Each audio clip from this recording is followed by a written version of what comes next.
Boa tarde, camaradas, camarada secretário-geral, camarada presidente do partido, camarada secretário-geral adjunto.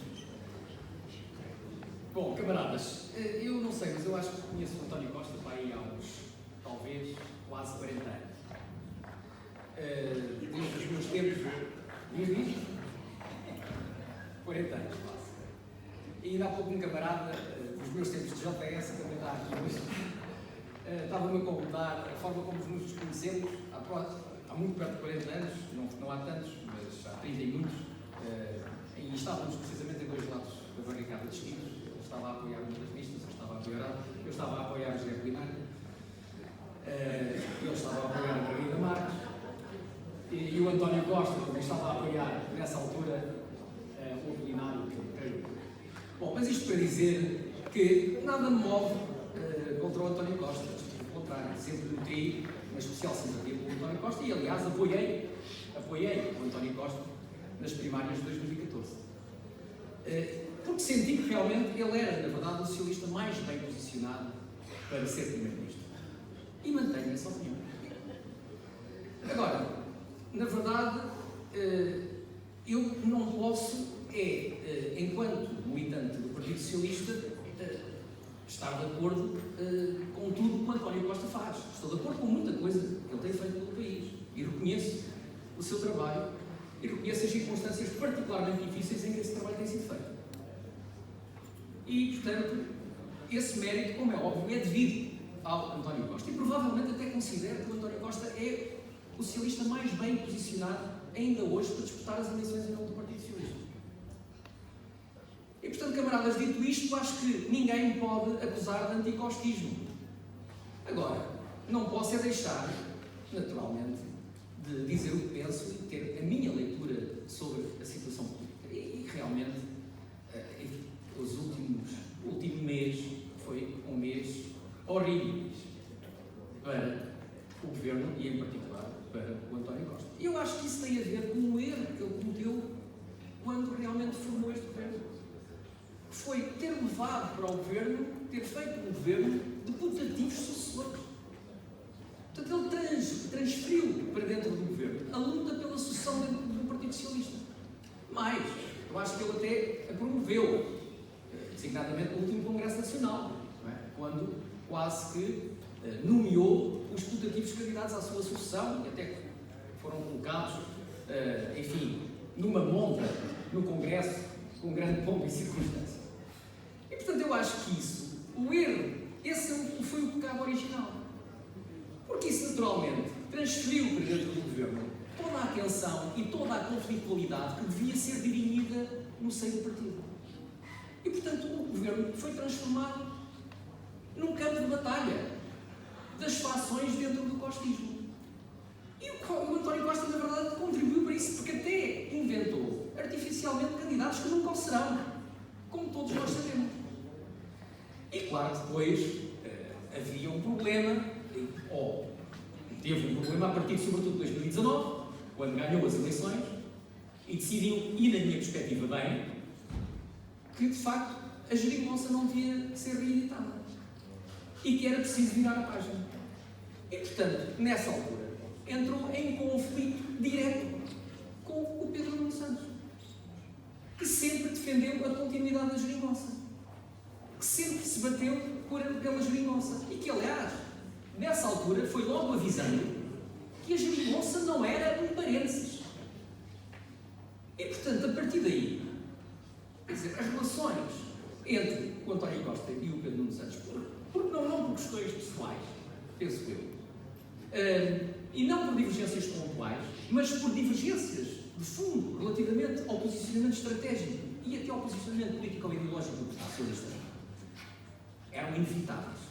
Esse confronto era inevitável e acabou por se dar naquele tristemente célebre episódio do despacho, que o próprio António Costa classificou como um caso grave, e foi muito grave, mas foi um vulcão que estava em permanente tensão há muito tempo e que teve uma erupção naquela altura. Como hoje é evidente, aliás, depois do que se sabe que aconteceu a seguir, em que realmente a situação era de tal forma insustentável, as divisões eram de tal maneira indispensáveis, que levou agora à ruptura definitiva e à saída do Pedro Nuno Santos do governo. E, portanto, todas estas situações, de facto, conduziram à falta de coesão dentro do governo e à descoordenação dentro do Executivo. E, camaradas, na verdade, eu acho que se o António Costa tem mesmo a firme vontade de levar esta legislatura até ao fim e de prosseguir o trabalho do governo até 2026, de facto, a maioria absoluta não é suficiente, como nós já sabemos todos nesta altura do campeonato. E eu disse isso, e numa Comissão Nacional do PS, a seguir às eleições, às últimas eleições em que o PS ganhou a maioria absoluta, fui dizer que, atenção, a maioria absoluta não blinda o Partido Socialista e o governo do Partido Socialista até ao final da legislatura. E hoje isso é absolutamente evidente. Portanto, o António Costa, de facto, vai ter que fazer, penso eu, uma reestruturação profunda no governo, e acho que é uma reestruturação que passa por uma renovação ao nível da equipa, uma renovação grande, não é uma mera remodelação, é uma reestruturação orgânica do governo, na minha perspectiva, que tem que levar a que o António Costa, de facto, limpe do governo a questão da sucessão. Um dos putativos candidatos à sucessão, aliás, aquele que, como todos nós sabemos, tem mais condições, neste momento tem mais apoio, já se ouviu. É preciso que essa questão seja arrumada dentro do governo, para que o governo não esteja permanentemente em tensão e esteja a ser, no fundo, as energias gastas numa luta interna e numa disputa de agendas para saber quem é que tem mais espaço territorial.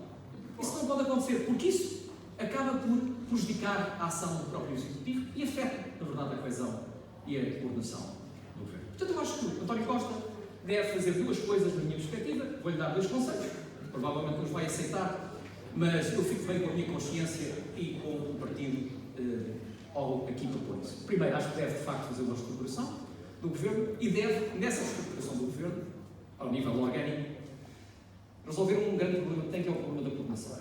É óbvio que o António Costa, pelas grandes responsabilidades que tem, designadamente até ao nível da agenda europeia, não tem tempo para fazer uma supervisão e uma articulação dia-a-dia das políticas.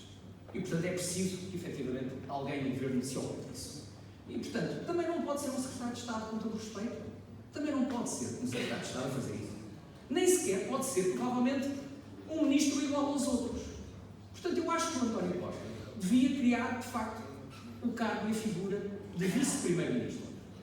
Um cargo que, no fundo, dependia diretamente do primeiro-ministro e que tinha como função, em nome do primeiro-ministro, fazer a supervisão da aplicação das políticas e a articulação interministerial.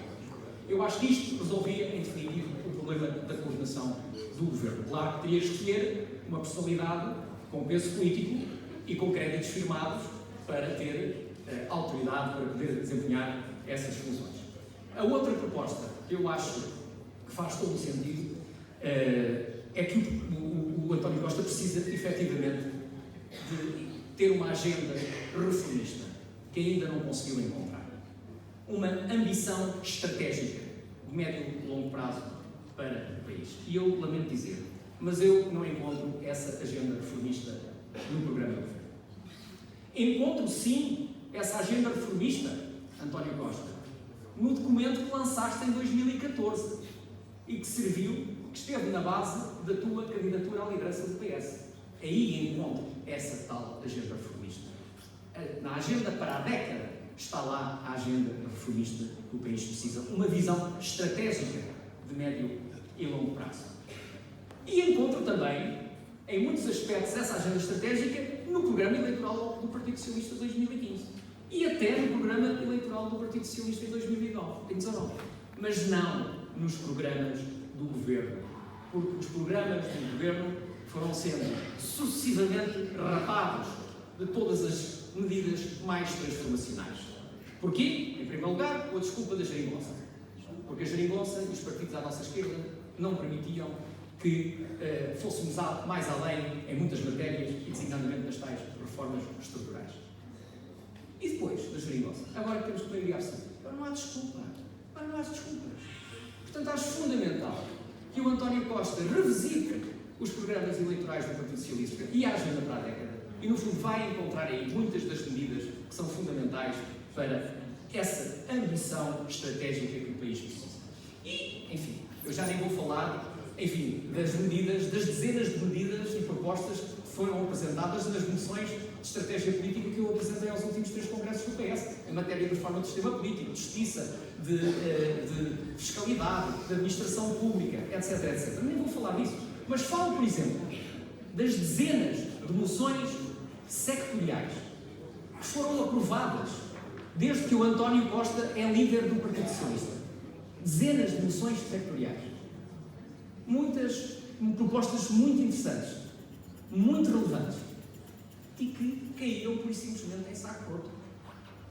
E, portanto, eu vou dar apenas um exemplo dessas muitas propostas, dessas muitas moções sectoriais que foram aprovadas. No 21º Congresso Nacional foi apresentada e aprovada uma moção sectorial que visava colocar limites às remunerações dos gestores de topo. E mais, a seguir a essa moção sectorial, houve uma iniciativa legislativa por parte do Grupo Parlamentar do Partido Socialista, precisamente nesse sentido. Essa iniciativa legislativa foi subscrita, entre outros, pelo então líder parlamentar do PS e presidente do partido, Carlos César, e pelo atual secretário-geral adjunto, João Torres. E essa iniciativa legislativa ia mais longe e fixava, inclusivamente, um limite para as remunerações no setor empresarial do Estado, no caso concreto, na TAP. Aplicar-se-ia à TAP. E, portanto, se essa medida tivesse sido aprovada, teria-se evitado esta polémica em torno das remunerações da TAP que estiveram na base da crise política que foi suportada. E eu pergunto por que razão o Governo não implementou as orientações do partido nesta matéria. E, portanto, camaradas, na verdade, o que é preciso é dar mais voz ao partido. O que é preciso é ouvir os militantes e ouvir a base social de apoio do partido. Porque isto não vai lá com, enfim, com os questionários, com o devido respeito, António Costa, mas isso é uma resposta verdadeiramente pífia. Não se resolve o problema do escrutínio com uma espécie de questionário de Proust. O escrutínio resolve-se, na verdade, quando se permite que a seleção e o recrutamento da classe política seja feita a partir da base.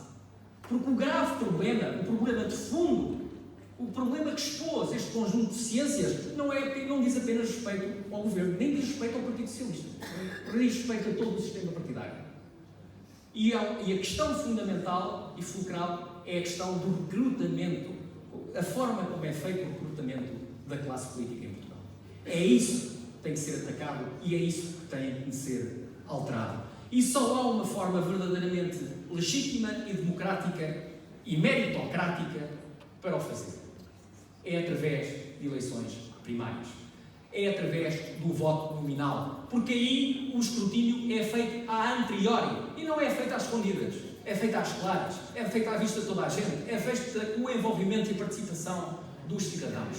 Não há melhor método de escrutínio, não há melhor método de exigência democrática do que esse. E no dia em que isso for implementado, António Costa, todos estes casos desaparecem. Deixa de haver estas situações. Porque, na verdade, nós vemos bem outros sistemas políticos, ninguém está aqui a inventar a pólvora. Isto já existe noutros países. Designadamente na Inglaterra, ainda há pouco o Tiago Moraes veio aqui e falou, no caso inglês.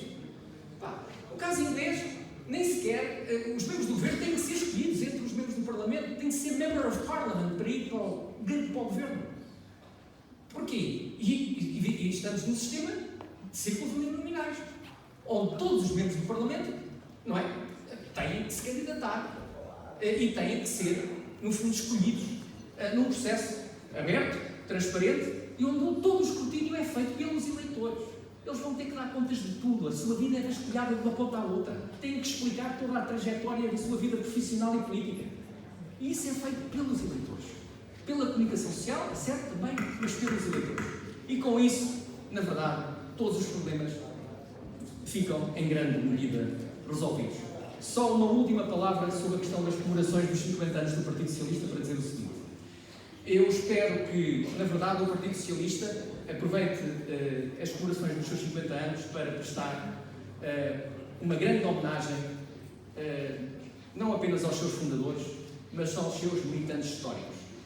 Àqueles que foram decisivos para a implementação e a implantação do Partido Socialista no país. Muitos deles, infelizmente, já não estão entre nós, já morreram. Sobretudo os de 74 e 75. Alguns, felizmente, ainda estão vivos. Mas muitos, quer dizer, nunca tiveram direito a uma homenagem por parte do Partido Socialista. E eu acho que era uma boa oportunidade para o Partido Socialista homenagear esses militantes, muitos a título póstumo, porque infelizmente já não estão entre nós, e dar um sinal de facto, de reconhecimento pela história e pela memória do Partido Socialista, para que não voltemos a ter um caso como o do nosso camarada Maximino Serra, que nos envergonha a todos. Eu acredito que não tenha sido, eu até acredito que não tenha sido feito intencionalmente, que tenha sido de facto por um processo burocrático em que não se deu conta da pessoa em causa e de quem estava o Partido Socialista a expulsar um homem, enfim, com uma folha de serviço absolutamente invejável em matéria de luta pela liberdade, pela democracia e pelo socialismo. E, portanto, eu espero que também aí possa haver agora a oportunidade de fazer alguma reparação. Porque, camaradas, as comemorações dos 50 anos do Partido Socialista não podem ser só um exercício laudatório. Tem que ser também uma oportunidade para fazer uma reflexão profunda e um balanço sobre os últimos 50 anos da democracia portuguesa. Sobre o que correu bem, com certeza, sinalizando as marcas de modernidade e de avanço civilizacional que o Partido Socialista trouxe ao país, mas também assumindo aquilo que correu menos bem, aquilo que manifestamente até pode ter corrido mal, e assumindo os nossos erros e as nossas responsabilidades. Porque nem tudo correu efetivamente bem, nós continuamos a ter um país com altas taxas de pobreza, com altos índices de desigualdade, com remunerações de trabalho indignas, como aqui já foi dito por vários camaradas hoje, e portanto isto é um trabalho muito inacabado ainda. E portanto nós devemos de facto aproveitar os 50 anos do Partido Socialista para fazer esse debate e para prepararmos os próximos 50 anos. Muito obrigado.